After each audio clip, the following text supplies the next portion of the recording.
Saludo a todos mis hermanos en esta mañana. Hermosa el Señor igual, más hermosa porque nos da la oportunidad de poder escudriñar su palabra, siempre teniendo en nuestro norte la gloria de nuestro Dios y la edificación de nuestros hermanos, de la iglesia suya.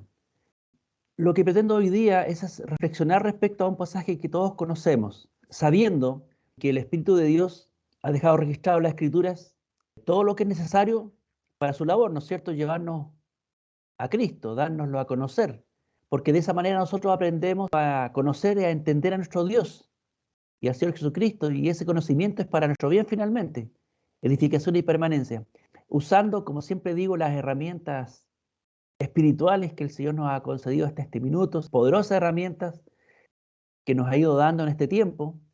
Vamos a releer las Escrituras para ser enriquecidos aún más con este tesoro que el Señor nos ha dado. Y lo que me propongo esta mañana es revisitar o releer el relato de los ladrones en la cruz y Jesús. Realmente hay cosas muy singulares que allí se dicen y enseñanzas que ayudan realmente a nuestra fe. No pretendo agotar tampoco esto, pero sin duda que es posible verlo de algunos ángulos que realmente sean beneficiosos también para nuestra fe. El estudio tiene por título el siguiente: llevaban también con él a otros dos que eran malhechores para ser muertos. Y se encuentra en Lucas 23:32.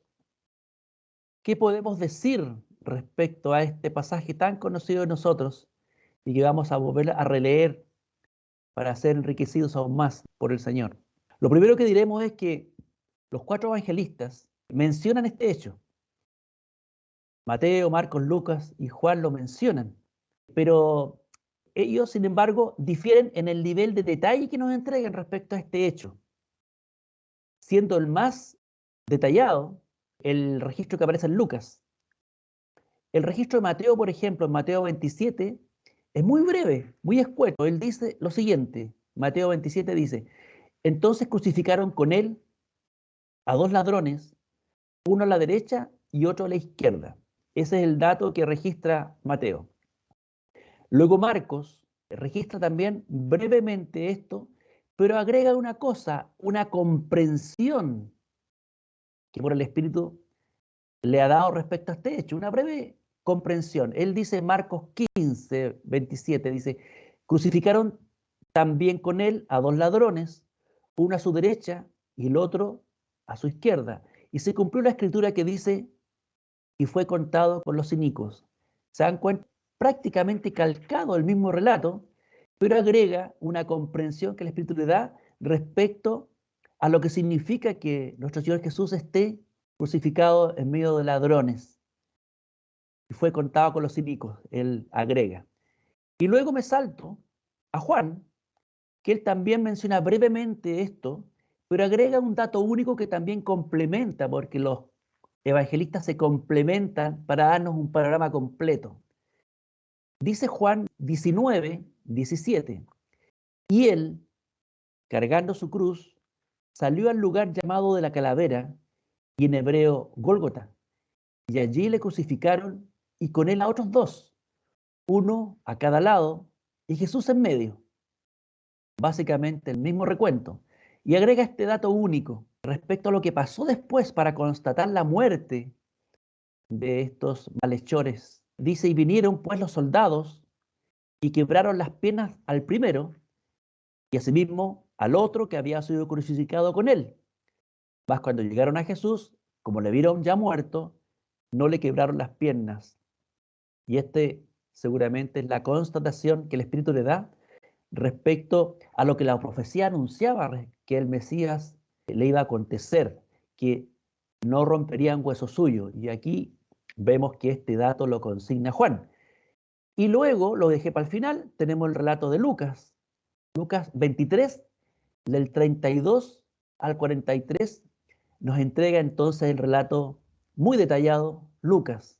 Y dice así: llevaban también con él a otros dos, que eran malhechores, para ser muertos. Y cuando llegaron al lugar llamado de la calavera, le crucificaron allí y a los malhechores, uno a la izquierda y otro a la derecha. Y esto lo agrega el detalle de lo que se conversó allí. Y uno de los malhechores que estaban colgados le injuriaba, diciendo: si tú eres el Cristo, sálvate a ti mismo y a nosotros. Respondiendo el otro, le reprendió, diciendo: ¿ni aún temes tú a Dios estando en la misma condenación?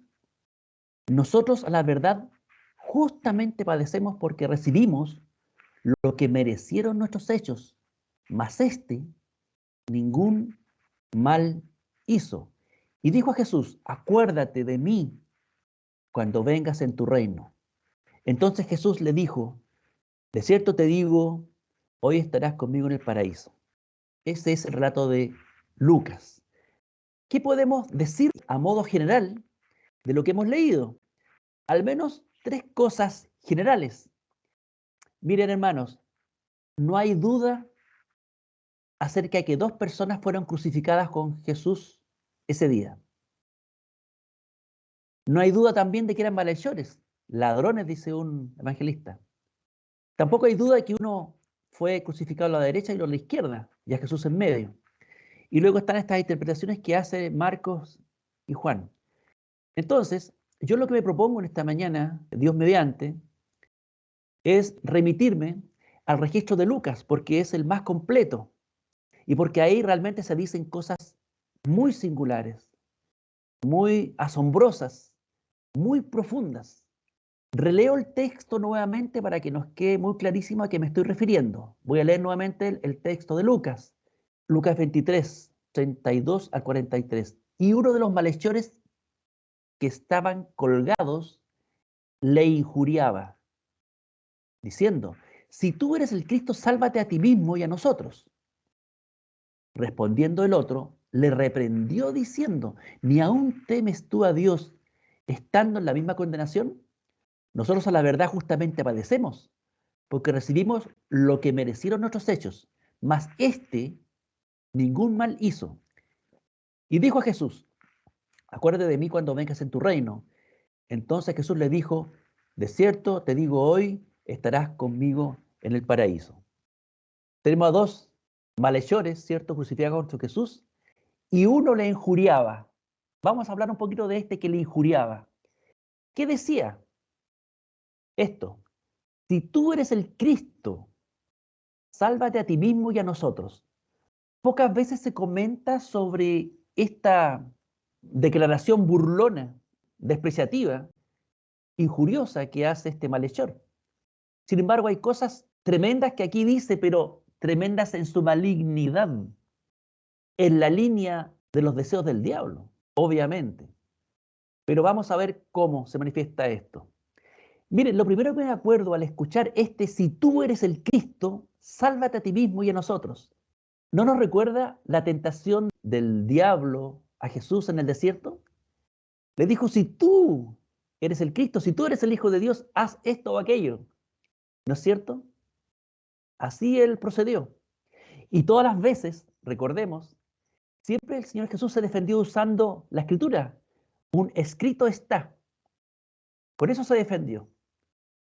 Seguramente aquí, ante estas palabras de este malhechor que injuriaba, podría también haberse defendido usando la Escritura. Un escrito está. Pensamos que podría a lo mejor haber dicho Isaías 53, donde se anuncia que el Mesías debía morir.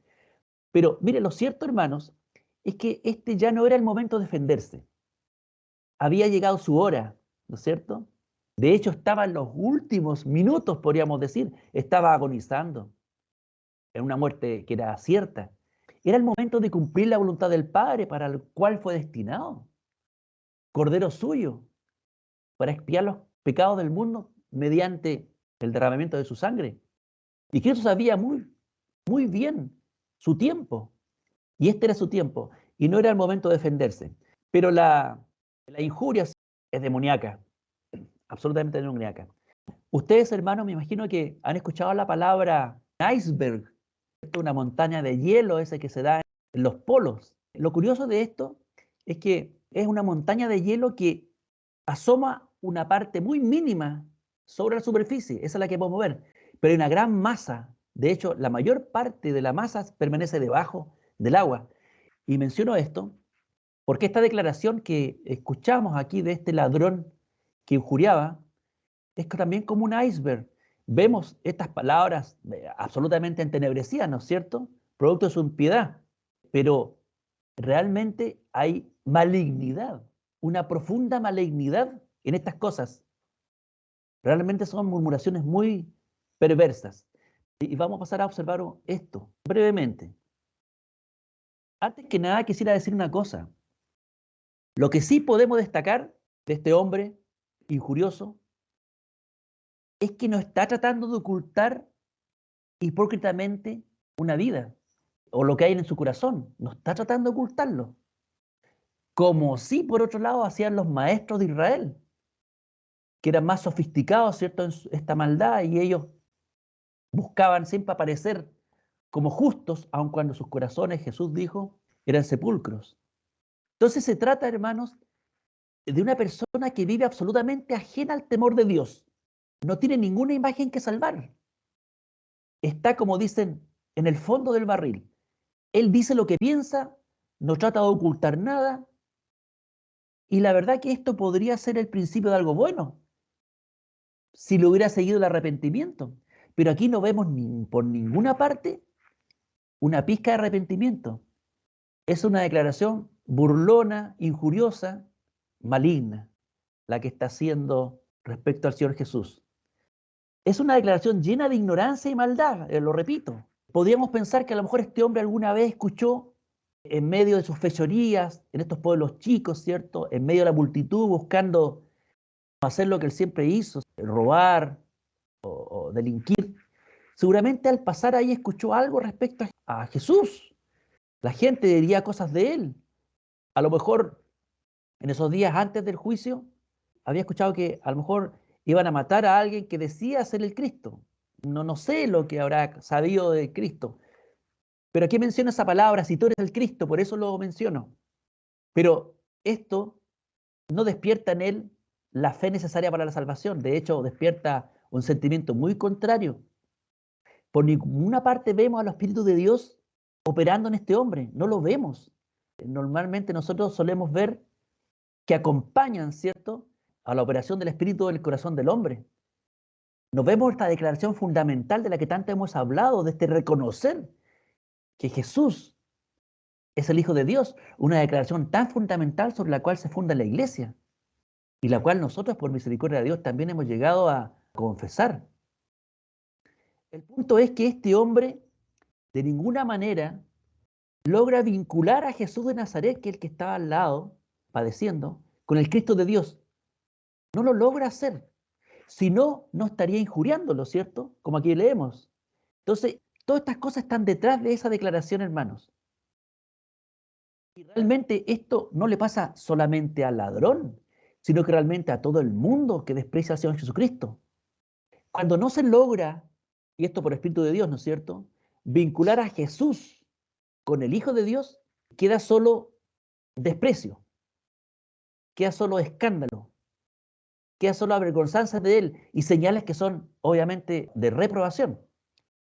Así que esta petición, porque también es una petición que le está haciendo este hombre, el otro ladrón, el contrito, que vamos a ver más adelante, también le hace una petición, pero en otro sentido, qué diferentes son las peticiones que hace.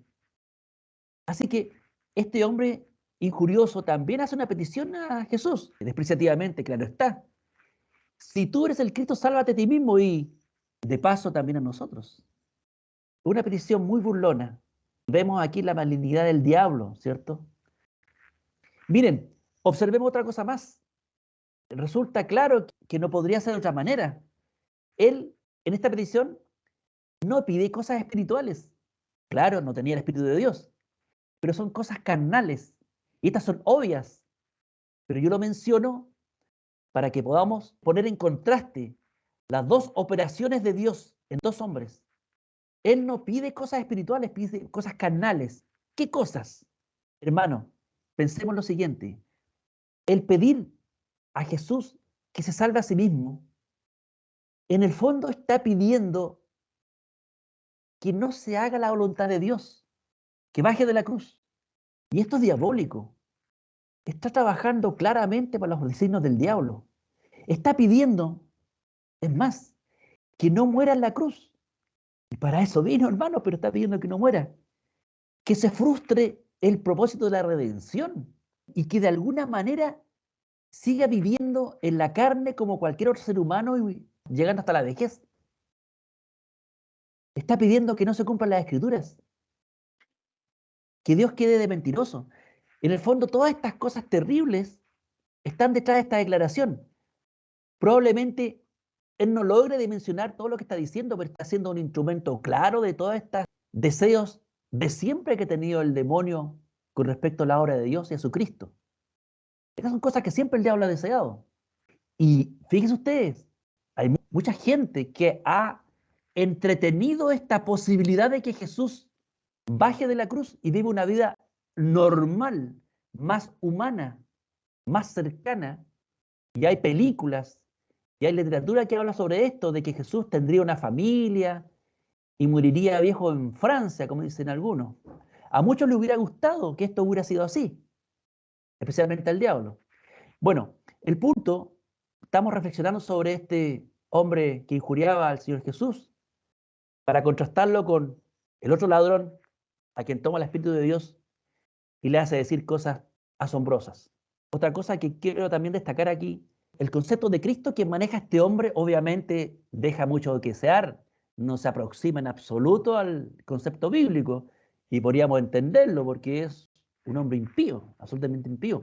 El concepto de este hombre que tiene respecto al Cristo, porque está esa palabra por lo menos en su boca, la palabra Cristo que no dimensiona, pero ese concepto que tiene él es tremendamente carnal. Es un concepto supersticioso. Él considera a Jesús como una especie, quizá a lo mejor como mago, que a lo mejor podría salvarse de la cruz para seguir viviendo como hombre todo el resto de su vida y de paso salvarlo a ellos. En el fondo, manosea esta palabra Cristo, ¿cierto?, burlonamente para sus propios fines. Cuando el verdadero concepto del Cristo de Dios, el Mesías, ¿cierto?, era de un siervo sufriente, un cordero de Dios, alguien enviado por el Señor Dios para expiar con su muerte los pecados del mundo. Tendría que haberse dado cuenta que no podía estar en otro lugar el Cristo de Dios, sino padeciendo de la manera que estaba allí y que jamás podría bajar de la cruz, ya que amaba hacer la voluntad del Padre y el Padre le había ordenado esto. Y en esa voluntad y en esa obediencia encontramos nosotros nuestra salvación. Gracias al Señor por aquello. Y aquí me saltan las palabras que el mismo Jesucristo, esa mañana de resurrección, le dijo a estos discípulos de Maús: ¿no era necesario que el Cristo padeciera estas cosas y que entrara en su gloria? Era absolutamente necesario, estaba en la agenda santa de la redención que ideó nuestro Dios para el mundo. Así que obviamente estas cosas no aparecen por ningún lado en esta declaración de este ladrón injurioso. ¿Y qué decir del reino de Dios y su justicia? No aparece por ningún lado, es una ignorancia absoluta. Y esto lo digo, aunque parece obvio, pero quiero destacar para poner en relieve lo que hay en un corazón y lo que pone en el corazón del otro. Obviamente hay una absoluta ignorancia del reino de Dios y de su justicia, porque en su corazón incrédulo, ignorante, maligno, lo mejor que podía pensar en que podía pasarle a todos los que estaban allí en la cruz a punto de morir era salvar la vida, quedarse en este mundo. No hay un anhelo de algo mejor, reino de justicia, no hay nada. Lo mejor que podía pasarle es seguir viviendo unos días más, unos años más en este mundo, haciendo lo que siempre supo hacer, cosas pasajeras, ¿no es cierto? Y sabemos el fin que tienen. Entonces, lo último que quiero decir respecto a este hombre, porque no me he propuesto hablar de este hombre realmente, pero quería yo decir algunas cosas porque no se habla mucho de esto. Esta petición, si tú eres el Cristo, sálvate a ti mismo y a nosotros también, retrata por completo a este hombre, hermanos. Miren, en el fondo le está pidiendo que Jesús se contradiga. Le está pidiendo que demuestre a todos que es el Cristo, pero bajándose de la cruz, lo cual es una contradicción absolutamente carnal. Qué ignorancia, ¿no es cierto? ¿Qué maldad más grande habitaba en el corazón de este hombre como para decir una cosa así en el último momento de su vida? Esto es lo que podemos decir respecto, primeramente, a este hombre, para que veamos el tremendo poder que tiene que desplegar Dios para someter a alguien a su verdad. En este caso, el otro ladrón, que era de los mismos. Sin embargo, en algún momento, el Señor toma su corazón y lo convence a su verdad. Bien, hemos leído 2 veces el texto de Lucas 23. Ya debe estar en sus Biblias abiertas, porque vamos a estar desempaquetando, yo uso esa palabra, porque me parece que hay cosas que están involucradas aquí, que el Espíritu de Dios las toma, ¿cierto? Y nos engrandece su poder con que obra, ¿cierto? Están aquí, ocultas, dichas claramente, vamos a decir, pero que se puede profundizar un poco más todavía. Y nuevamente aquí tenemos otro iceberg, por así decirlo. Son palabras claras. Este ladrón contrito, ¿cierto? Que es tocado por el Espíritu de Dios, dice cosas muy claras allí, pero que implican mucho más todavía. Y queremos pensar en aquellas cosas, ¿ya?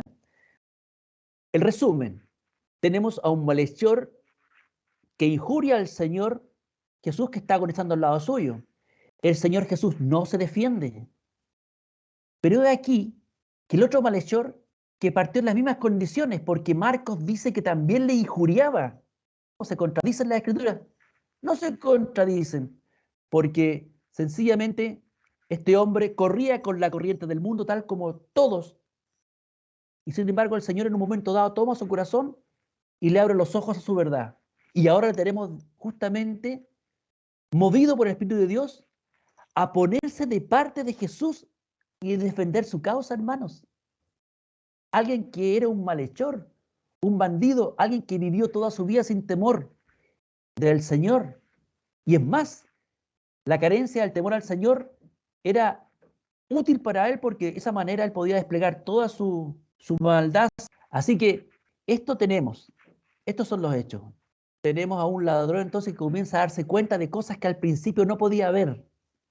Y lo pongo de esta manera porque realmente está pasando algo singular en el corazón de este hombre. Un ladrón de la misma masa y deseos del otro, y en realidad de todo el mundo.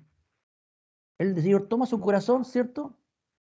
Y le abre los ojos, lo ilumina con el conocimiento de su hijo, que estaba al lado padeciendo y por ninguna parte, visualmente, parecía alguien vencedor.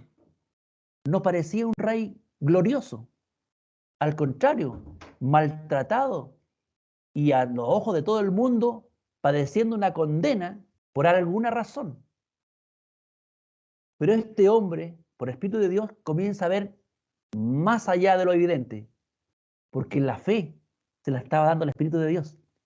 Mientras un ladrón y la multitud y la carne, el mundo y el diablo, todos ellos enfrentan estos mismos espectáculos, sin embargo se endurecen, este otro ladrón es ablandado por el Espíritu de Dios. Unas preguntas que podríamos hacernos: ¿qué lleva a este hombre a apartarse del pensamiento de la mayoría de la gente respecto a Jesús y a tomar su causa? Porque dice que reprendió al otro, defendió a Jesús reprendiendo al otro. ¿Hay acaso algún mérito especial en este hombre que le llevara a darse cuenta de estas cosas espirituales que son tremendas, que no son intuitivas? Porque todo lo que ve, insisto, al lado es a un hombre, a Jesús, molido por las torturas y agonizando. Bien, vamos a revisar cada una de las pequeñas frasecitas. Hay una frase muy corta que contiene unas declaraciones que queremos ir reflexionando. Versículo 40 dice: respondió el otro, ¿cierto? El ladrón contrito. Respondiendo el otro, le reprendió diciendo: ¿ni aún temes tú a Dios estando en la misma condenación? Ya dijimos, en algún momento el Señor toma a este hombre y mueve en su corazón defender a Jesús. Jesús no se defiende, pero este hombre toma la defensa de Jesús y con lo cual, fíjense ustedes, se pone en contra de inmediato con su compañero de fechorías, su antiguo compañero de fechorías. Y no solamente con él, se pone en contra de la multitud, de las autoridades, de los religiosos. Insisto, de la carne, de su carne, del mundo y del diablo. Esta es una demostración de arrepentimiento, hermano. Dios estaba obrando ya por el Espíritu estos frutos de arrepentimiento. Una obra que demuestra que está comenzando a comprender. El Espíritu de Dios lo estaba llamando, hermanos. Lo estaba llamando. Algo está operando en este hombre el darse cuenta de cosas que el mundo realmente no puede ver. Está cegado para ello. El Espíritu de Dios, insisto, está operando milagrosamente. Y digo también antinaturalmente, que es una redundancia, pero darse cuenta de que esto no se genera por una virtud de Él, sino es que Dios le pone estas cosas en Él. Y ahora lo está poniendo de parte del Cristo, de parte del Hijo de Dios. De alguna forma, su mente, su corazón, están siendo iluminados para apreciar la verdad de Dios. En este punto, quiero comentarles que, a mi entender, esto que estamos hablando es un ejemplo muy, muy claro y muy gráfico de cómo la luz de Dios puede ingresar en el corazón más entenebrecido y malvado que podamos encontrar y convertirlo a su verdad. Aquí tenemos el brazo de Dios poderoso desplegado en este hombre, pero no solamente en él, sino en cada uno de aquellos que han llegado a los caminos del Señor. Así que aquí vemos como un ejercicio, cómo Dios despliega su poder, lo que se requiere para traer a un hombre enterecido, Señor, a la verdad santa del Señor. Y entonces tenemos aquí que este hombre, antiguo injuriador también del Señor, ahora estaba tomando la causa de él y reprendiendo severamente a su compañero Efechosías. Y lo contiene, es decir, lo deja callado, evita que siga injuriando al Señor. Otra cosa que podemos ver aquí, tuvo temor de Dios. El Espíritu obra en él temor de Dios. Y ese temor se vio reflejado en todas estas cosas que hizo. ¿No le parece algo muy raro que en boca de un criminal, de un malhechor, esté la palabra temor de Dios? Es algo muy, muy raro. ¿Qué fue lo que despertó este temor de Dios en este hombre acostumbrado a vivir en la maldad? Y yo me acuerdo aquí de un versículo que todos seguramente recordamos, Proverbios 1:7, que dice que el principio de la sabiduría es el temor a Jehová. Y aquí estas cosas se están mostrando en este hombre. No por virtud de él, insisto, sino porque Dios está desplegando todo su poder para traerlo a Cristo. Y este temor que estamos viendo aquí no es de palabra, sino que se refleja concretamente, toma la causa, reprende. Pero antes que eso, le hace dejar de injuriar él mismo al Señor. Porque Marcos dice, insisto, que también le injuriaba antes. Y no solamente eso, lo lleva a defender la causa del Señor, como dije, y a impedir que el otro malhechor siga burlándose de Jesús. Ese es el temor que Dios le provocó a este hombre. Algo le hacía dar, lo digo así, algo, como si no supiéramos, pero ya sabemos quién está detrás de todo esto operando estas maravillas. Algo le hacía darse cuenta que lo que le estaba pasando a Jesús, que estaba crucificado al lado suyo, era algo injusto, que este hombre no merecía estar allí, que todos los que se consentían en burlarse de él estaban arriesgando condenación de Dios y eso era grave. Él logra darse cuenta de estas cosas. Bueno, todos sabemos cómo el hecho de la muerte, ¿cierto? La inminencia de la muerte, el ser humano con su sabiduría carnal trata de abonarse con la muerte de alguna manera, naturalizándola y diciendo frases como esta: morir es parte de la vida, ¿cierto? Algún día tenemos que morir. Pero hermano, concebir la muerte como un juicio de Dios es otra cosa. La condena a muerte que estaban padeciendo estos hombres era por juicio de Dios, a través de la autoridad, pero era juicio de Dios. Un pago que justamente merecen por la vida delictual que han llevado. Este conocimiento es provocado por este temor, ¿cierto? Por este temor que el Espíritu le está provocando en este hombre. Luego dice, nosotros, a la verdad, justamente padecemos, porque recibimos lo que merecieron nuestros hechos. Aquí hay acción de pecados. Y esto es un fruto del Espíritu. Es un fruto del Espíritu. Nadie en su sano juicio carnal, estoy usando un juego de palabras ahí, podría naturalmente acusarse de haber hecho algo malo. Porque esto lo desperfila, esto baja su imagen que uno hipócritamente mantiene frente a al mundo. Si no fuera el Espíritu de Dios operando, nadie se acusaría a sí mismo. David, ¿se acuerdan ustedes que también se acusaba frente a Dios? Bueno, este hombre se está acusando y está reconociendo que justamente padece. Aquí hay algo bien asombroso. Es muy raro encontrar a un preso, si usted ha tenido la oportunidad de ir a la cárcel, que diga que está justamente allí. Casi todos son inocentes y por un error.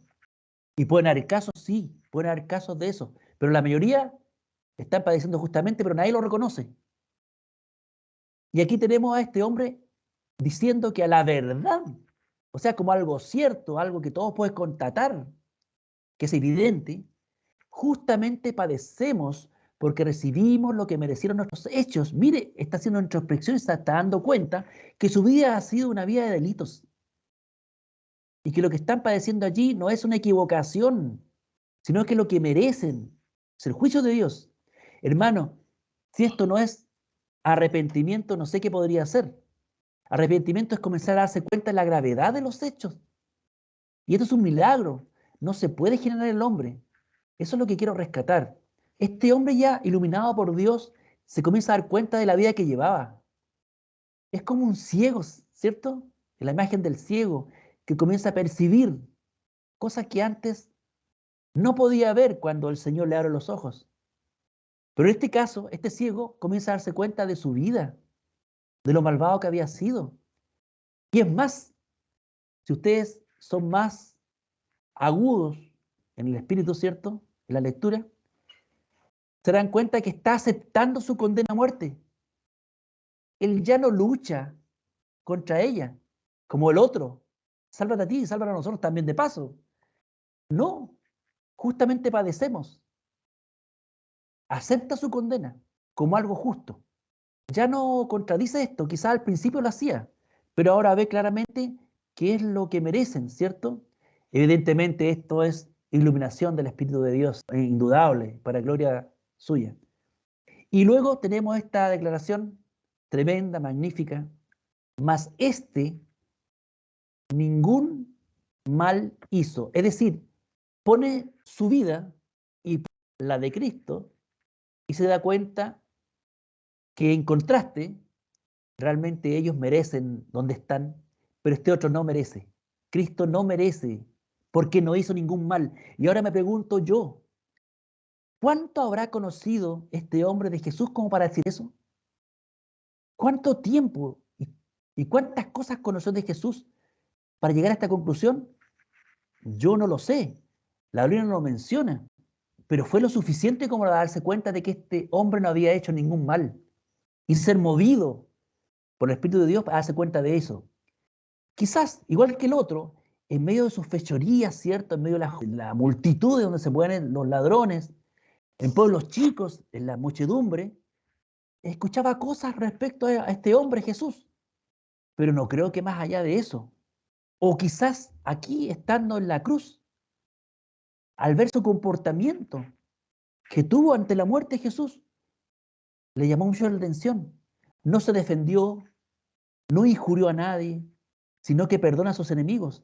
Quizás todo esto fue suficiente para que el Espíritu le llegara a darse cuenta de que realmente el que estaba al lado muriendo no estaba muriendo por pecados propios. Lo dejo hasta ahí nomás porque probablemente no haya sabido más este hombre, pero sí a darse cuenta de que no era el lugar de Jesús, que realmente era injusto lo que estaba padeciendo, que no merecía esta condena de muerte. Ningún mal ha hecho. No sé si se han dado cuenta en este hecho singular que muchas veces sucede, que a veces las personas, al ver a entrar a un lugar a una persona que se comporta correctamente, conforme a lo que puedo encontrar aquí bajo el sol, ¿cierto? pero se comporta correctamente. Muchos se sienten incomodados porque su corrección como que está sacando o poniendo en evidencia la incorrección de ellos. Y naturalmente se predisponen en contra de él. Dicen, ay, no me cayó, como dicen, es química, me cayó mal. Bueno, aquí pasa algo parecido. En contraste con la inocencia de Jesús, resultó mucho más notoria para este hombre, movido por el Espíritu de Dios, la injusticia de ellos, por lo menos de este hombre que se está dando cuenta. La tremenda y evidente inocencia de Jesús hace resaltar por contraste la maldad de este hombre y lo hace compungirse y darse cuenta que realmente Jesús no tenía que estar allí, que era bueno, ningún mal había hecho. Esto me recordó las palabras del apóstol Pablo, cuando dijo que, y si nuestra iniquidad encarece la justicia de Dios, esto es como lo mismo puesto al revés. Nuestro pecado hace encarecer, ¿no es cierto?, la justicia y la santidad de Dios.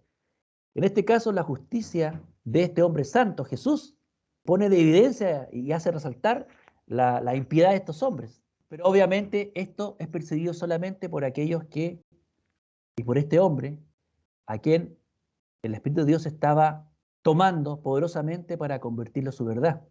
Mientras uno, frente al mismo hecho, se endurece junto con el mundo y junto con todos aquellos que no son de Dios, este otro hombre, frente a los mismos hechos, es ablandado por el Espíritu de Dios.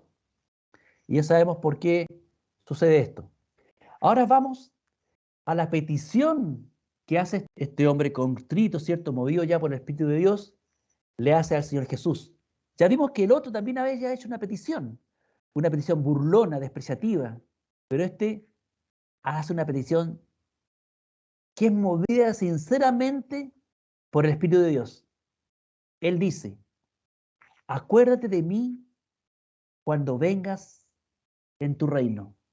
Por lo menos esta versión son 8 palabras que entrañan una riqueza de significado, hermanos, que vamos a tratar un poquito de ver al interior de esta frase, porque implica cosas muy profundas. Lo primero que puedo decir que aquí podemos ver que este hombre, contrito, ¿cierto? Arrepentido ya, está comenzando a percibir la grandeza de Jesús, de ese hombre que está al lado, que visualmente no representa a un hombre victorioso, a un rey, de que tenga un reino, de que tuviera autoridad. Pero él mira a Jesús con los ojos de la fe, movido por el Espíritu, y comienza a percibir la grandeza de ese hombre que está allí crucificado. Todos los que están ahí, el ladrón que injuriaba, el ladrón contrito y Jesús, todos sabían que iban a morir. Esto es un hecho evidente. Ellos no iban a ser sacados de allí sino muertos. Pero para estos hombres, estos dos malhechores, en este momento final de sus vidas, ya no hay tiempo para hipocresías. Ya vimos cómo el otro, el ladrón impío, se mostró tal cual como es. No quiso ocultar nada. Él se burló hasta el final, no tuvo temor de Dios. Él fue consecuente con ese pensamiento. Pero aquí en este ladrón contrito, él tampoco se da a la hipocresía, sino que se aferra con todas sus fuerzas, sinceramente, a la única tabla de salvación que pudo encontrar. Hermanos, él le creyó a Jesús, sinceramente, con tan poco. Si no, esta petición habría sido una absoluta hipocresía, un engaño, una burla, y ya no era tiempo para eso.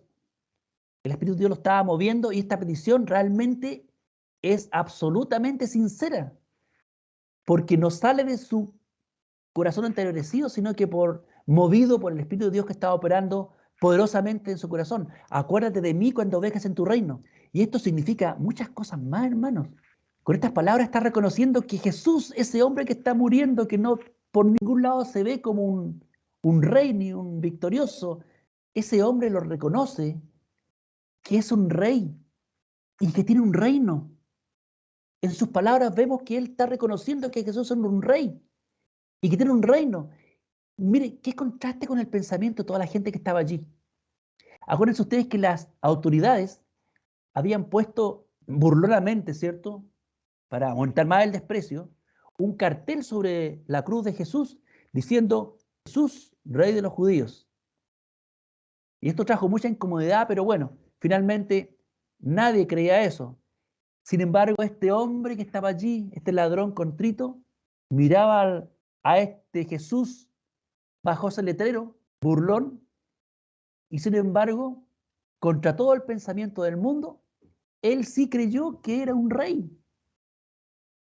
que tenía un reino, aun cuanto su apariencia distaba mucho de ello, pero los ojos de la fe ya comenzaban a verlo como tal. Tiene un reino, ¿cierto? Pero que este reino no es terrenal, porque ciertamente Jesús estaba muriendo. De partida que si había un reino del cual este hombre era rey, no era de este mundo, porque estaba muriendo. Entonces, cree sinceramente que este hombre, Jesús, es un rey que tiene un reino. Y es más, que ese reino es bueno, porque Jesús, ese rey que está colgando en la cruz, ningún mal ha hecho, es bueno. Y un hombre bueno no puede tener sino un reino bueno. Un rey que perdona a sus enemigos, él lo había escuchado.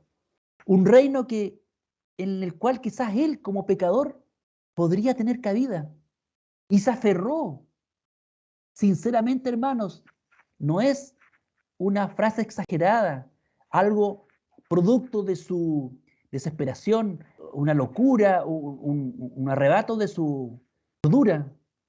Él está cabal diciendo estas cosas porque el Espíritu de Dios la está moviendo.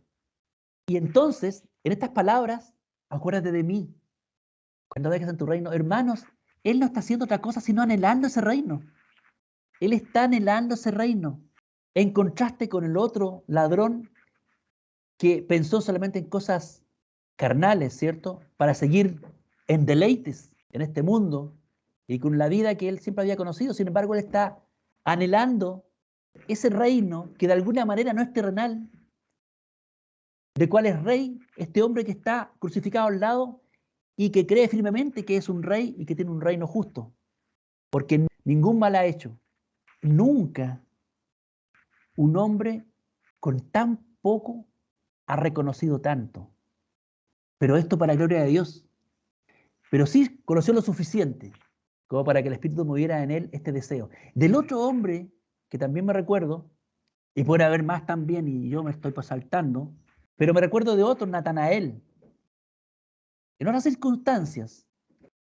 Sin embargo, bastó una palabra profética de Jesús para caer de rodillas reconociendo inmediato, tú eres el Hijo de Dios, el Rey de Israel. Y aquí tenemos a este hombre, a pocos momentos ya de fallecer, aferrándose con todo y reconociendo que este hombre Jesús es rey. Y sabemos que lo que movió a Natanael fue lo mismo lo que movió en este hombre, el Espíritu de Dios, llamando poderosamente a sus escogidos. Otra cosa más, hermanos, que no podemos dejar pasar en esta frase que estamos revisando y que dice, acuérdate de mí cuando vengas en tu reino. Ya dijimos un par de cosas al respecto, pero hay una cosa singular, más todavía, más asombrosa. Con estas palabras, hermanos, no sé si ustedes se han dado cuenta, este hombre está reconociendo que Jesús ha de resucitar. A lo mejor no lo entiende cabalmente, no lo puedo decir yo, pero de alguna manera en sus palabras se refleja una convicción. Porque miren, Jesús, y él lo sabe, lo está viendo, y todo el mundo está viendo, Jesús y los ladrones van a morir, están agonizando. Es un hecho de la causa, ellos no van a ser bajados de allí, sino muertos. Y máximo, Jesús tampoco ha decidido salvarse a sí mismo. Ha aceptado su muerte. Por lo tanto, la muerte de estos hombres es segura. La muerte de Cristo es segura también, en lo que ve este ladrón, tal como la suya. Ambos van a morir, eso es innegable. Pero Dios, ¿se dan cuenta cómo ilumina a este hombre para que vea más allá de lo aparente? Y le dice, cuando vengas en tu reino, es decir, cuando te veas vivo de nuevo, porque aquí va a morir. Cristo iba a morir, no salía de la cruz vivo. Pero cuando vengas en tu reino, acuérdate de mí. De alguna manera Cristo volvería vivo y le estaba pidiendo que se acuerde de él. Esto me recuerda a la fe de Abraham, cuando le dijo a los siervos que lo acompañaron, yo y mi hijo vamos y volvemos, siendo que lo iba a sacrificar. Pero él también, él sabía que de alguna manera, aunque tuviera que entregar a su hijo al sacrificio, como Dios se lo había pedido, de alguna manera se lo iba a levantar y le iba a cumplir las promesas, porque dijo, en Isaac, le iba a dar las promesas. Aquí vemos lo mismo. ¿Y eso, hermanos, no es fe acaso? Es fe. Estas son cosas espirituales por las cuales este hombre se estaba dando cuenta, cosas espirituales que no se ven con los ojos naturales. Y él está siendo sincero. Insisto, no hay tiempo de hipocresía, él no está mintiendo, no está afibrado. No, está muy cabal, quizás más cabal que nunca. Hermanos, insisto, si esto no es fe bíblica, ¿qué otra cosa podría ser? Este hombre está absolutamente cierto de lo que espera, convencido de lo que no ve aún. Y esta es la definición de fe salvífica, por hermano, la que hemos estado estudiando tanto tiempo y la cual es nuestro gozo, el comprender. Así que, de alguna manera, este hombre creía que iba a ver a Cristo vivo de nuevo. Otra cosa que también podemos desprender de aquí, que Jesús iba a regresar al mundo como un rey, porque dice, acuérdate de mí cuando vengas en tu reino. Iba a regresar al mundo, y acaso eso es lo que no nos enseñaron los profetas, y el mismo Cristo que vendría, se manifestaría al mundo, pero ya sin relación con el pecado, sino en gloria y majestad para juzgar al mundo. Él iba a regresar, iba a establecer su reino, iba a traerlo al mundo, porque dice cuando vengas en tu reino. Así que, hermano, esto es muy hermoso de meditar, pero hay más todavía. Esto me conmueve realmente. Todo lo que está implicado en esta declaración, que es absolutamente y únicamente obra del Espíritu de Dios obrando en el corazón de esta persona, sacándola literalmente del reino de las tinieblas al reino de su luz admirable. Es una obra perfecta y absolutamente de nuestro Dios. Toda la gloria y la honra sea para Él. Otra cosa más que podemos ver aquí. Este hombre, al dirigirse a Jesús, ya con los ojos de la fe viéndolo como un verdadero rey, sinceramente, a pesar de lo que está pasando ahí, este hombre, por Espíritu de Dios, se da cuenta de que de este hombre, de Jesús, depende el ser incluido en este reino celestial. Que su inclusión en este reino depende solamente de que Jesús se acuerde. Reconoce que esto es algo que depende solo de Jesús. Por eso se lo pide. Mire, hermano, tanta potestad le reconoce a este hombre Jesús moribundo, a un hombre que ha sido molido por nuestros pecados y está agonizando. Sin embargo, de él depende el ser incluido en ese reino celestial que viene y del cual es el rey, cuyo reino es justo, porque el rey es justo. Entonces, este hombre cree que de la palabra soberana de este rey depende ser incluido en este reino. Y ya el Espíritu de Dios le hace anhelar ese reino, estar junto a él ese día. Le basta solamente que Jesús se acuerde. Jesús que está agonizando al lado. Pero por los ojos de la fe lo ve como un rey. Otra cosa, hermanos, no se escandaliza por la débil apariencia de Jesús, ni por su situación de un condenado a muerte. Algo le hace ver más allá de lo aparente y sabemos qué cosa es. Él ve cosas espirituales. Toda esta petición es espiritual. Y este es un privilegio que Dios concede por su Espíritu a los que son llamados de Él. Estas son señales claras de que este es un escogido. En contraste con las señales que dio el otro ladrón de que era un réprobo. Dios le está abriendo los ojos a este hombre para que aprecie a Cristo, la grandeza de Cristo, de ese hombre que está molido por la tortura, desangrándose al lado, Dios le abre los ojos para que aprecie al Cristo, lo vea glorioso, a pesar de la debilidad en que se encuentra, contra toda la corriente del mundo que desprecia a Jesús. Este hombre no se escandaliza de lo aparente y puede ver más allá. Yo me asombro de esto, no me dejo de asombrar, porque vemos que la fe está operando por Espíritu de Dios poderosamente en este hombre, ¿cierto? Y hermanos, en esta situación ya de un hombre convertido, este hombre sinceramente estaba hablando con un rey. No estaba hablando con un torturado, con un condenado, con un agonizante. Él estaba hablando con un rey y se está sometiendo a su potestad. Acuérdate de mí. A pesar de la apariencia y debilidad en que se encontraba, él lo daba por hecho. Era un rey y actúa en consecuencia. Le pide este privilegio que solamente emana la potestad de un rey soberano, que se acuerde de él cuando venga en su reino. Lo da por hecho, como digo, y obra en consecuencia. Otra cosa, y ya vamos comenzando a cerrar, es que este hombre, por el Espíritu de Dios, no le pide cosas carnales a Jesucristo, como el otro sí lo hizo. Fue un oportunista. Se burlaba, pero por si acaso, si te resultara, también sálvanos a nosotros. Pero acá no, ya no pide eso. No le pide cosas terrenales, como vemos, todas son cosas espirituales que solamente se pueden percibir, oír, gustar cuando se es adoptado hijo. Porque el Espíritu de Dios es el que opera estas cosas. Y trae consuelo, y trae el convencimiento, y trae la fe necesaria, salvífica, bíblica, para creer que Jesús es el Hijo de Dios. Miren, yo creo que todos nos daremos cuenta de que todas las personas no les gusta pensar en la muerte. La carne en realidad se resiste a morir. Quiere seguir viviendo, ¿cierto? En deleites y pecados.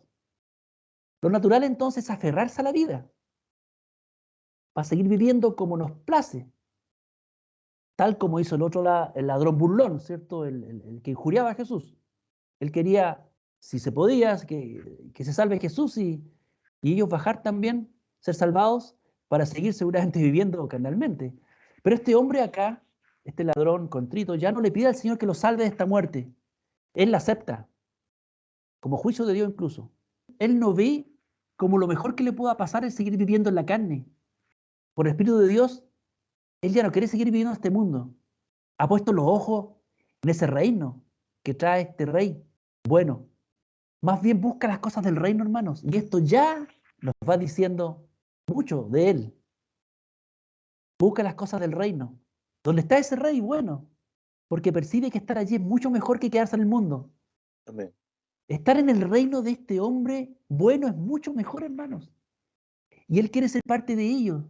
Él quiere que por misericordia este rey lo acepte en ese reino. Con los ojos de la fe, insisto, no vean a un Jesús derrotado y molido por la tortura. Ve un rey bueno, cuyo reino también es bueno. Bueno, esta petición, acuérdate de mí, cuando vengas en tu reino, es una petición que él hace solemnemente, con la solemnidad que se merece un rey, su rey. Él le pide esta potestad. El solo acordarse de él le bastaría. Qué tremendo, hermanos. Yo ya voy cerrando, sin duda, y que ya expuse los hechos, ya reflexionamos sobre esto, ya vimos el poder de Dios desplegado, ya vimos esta maquinaria espiritual, por así decirlo, que va operando en el corazón de una persona que es llamada a los caminos suyos, ¿cierto? Y a lo que tiene que enfrentarse y contra lo que tiene que luchar, que es el mismo poder del demonio. Sin embargo, el poder de Dios sobrepuja mucho más, de una manera milagrosa, y cada uno de nosotros hemos sido objetos de ese amor. Estas palabras tienen que ver para que tengamos fortísimo consuelo, hermanos, de que descansemos en el Señor. Este hombre de la cruz descansó después de eso. recibió del mismos labios del Señor Jesús el veredicto de que en ese momento le decía que iba a estar con él cuando viniera en el paraíso. Qué tremenda bendición recibir de los mismos labios del Señor esta seguridad, esta tranquilidad. Y este hombre descansó y seguramente murió en la fe del Señor Jesucristo y descendió, ¿cierto?, a las partes más profundas de la tierra, al sepulcro, ¿cierto? Y ahí está todavía, pero con la esperanza cierta que el mismo Señor Jesús, su Rey, le dio y que va a estar con él en su reino, en el paraíso. Así que, hermano, esto yo lo encuentro tremendo. Yo no me voy a referir a ese debate respecto al desierto, te digo hoy, que si fue, que no fue Jesús, que si fue ahora, en ese momento. Lo único que quiero decir nomás respecto a eso es que baste lo siguiente. Jesús no fue inmediatamente después de morir al paraíso. Porque si no, ¿cómo se cumplió la Escritura? Dios lo había anunciado por sus profetas, lo había anunciado por la misma boca de Cristo, que tenía que estar en el sepulcro 3 días y después resucitar. Entonces, aquellos que dicen de que se fue con ese mismo día al paraíso, no fue así, porque Jesucristo no fue al mismo día al paraíso. Así que no quiero detenerme en esto, probablemente sea para otro estudio, y ya lo hemos visto, así que yo creo que no tengo que aportar mucho, nosotros estamos ya aplomados respecto a eso. Mi intención era que reflexionáramos respecto a esto otro. Miren, yo quería, para cerrar, es como Dios obra las cosas, ¿eh? Hay un hermano de Osorno, creyente también en la justificación por la fe, con lo cual nos gozamos cuando nos encontramos, y él escribió esto, que quiero compartirlo con ustedes, respecto a este ladrón contrito de la cruz. Él dijo cosas singulares también, y obviamente porque tiene la unción. Él ha confesado que Jesús es el Hijo de Dios, y la unción permanece sobre él, y le ha dicho también estas cosas que nosotros creemos, y estamos en armonía. Miren, esto dijo, ¿cómo encaja el ladrón en la cruz en la teología del mundo? Sin bautismo, sin comunión, sin confirmación, sin una vida cristiana, sin hablar en lenguas, sin viajes misioneros, sin ser voluntario, sin regalos financieros y sin ropa de iglesia. Ni siquiera podía doblar sus rodillas para orar. No dijo la oración del pecador y, entre otras cosas, era un ladrón.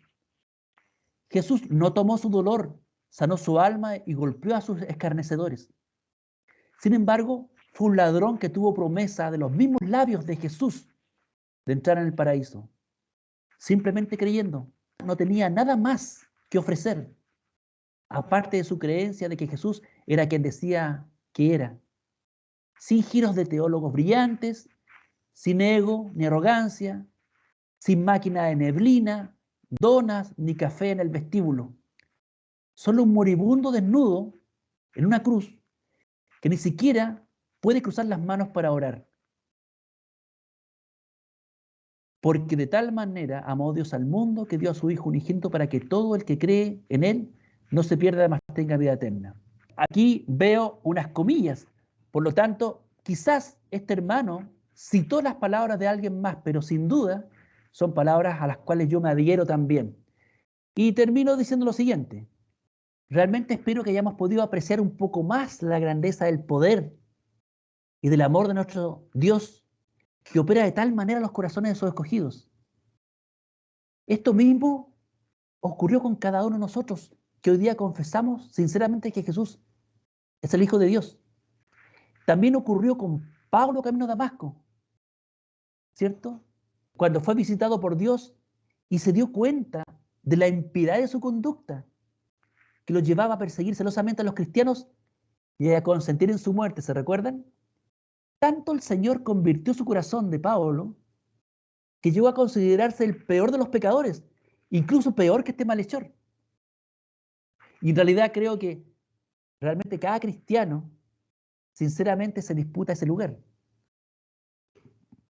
Ningún cristiano jamás ha buscado al Señor, ¿cierto? Eso lo sabemos. Ha sido Él quien un día sale a nuestro encuentro y obra toda esta milagrosa operación de la fe en nuestros corazones. Él solo. Y porque no ha considerado hijos, ¿cierto? Envió el Espíritu de su Hijo a nuestros corazones para que clamemos a Padre. Así que qué tremendo privilegio, hermanos. Espero que el Señor haya tocado nuestros corazones, ¿cierto? Con esta palabra, que podamos gozarnos, Señor, bajo el alero de quién estamos.